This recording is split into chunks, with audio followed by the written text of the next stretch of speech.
Hey everybody, what's up and welcome back to today's video guys. And today guys, I'm going to be showing you how to work with GitHub branches. This is a very simple thing to do, so make sure to watch this quick and easy video till the very end and follow my steps correctly so you can make sure that this works the same for you and you can do this yourself.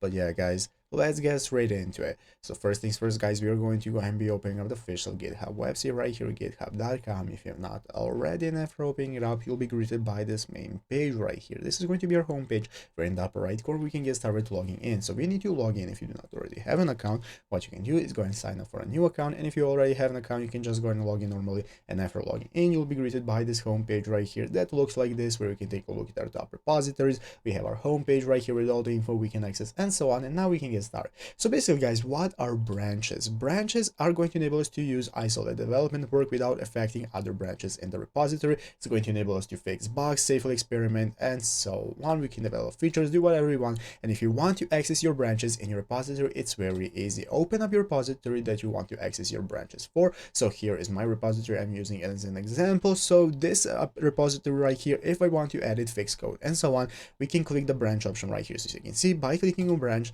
it's going to open up this new branches section where we can take a look at the branches that we have for our repository. And if you want to create a new one, you can click new branch right here. The green button in the upper right corner is going to enable you to give it a branch name. You can select which repository you want to use and so on, and click create new branch, and this is how you can get started with using your branch and fixing any issues you might be having. So it's easy as that. I hope this video was helpful. If it was, make sure to leave a like, subscribe to the channel. So guys, thanks for watching, take care, and bye.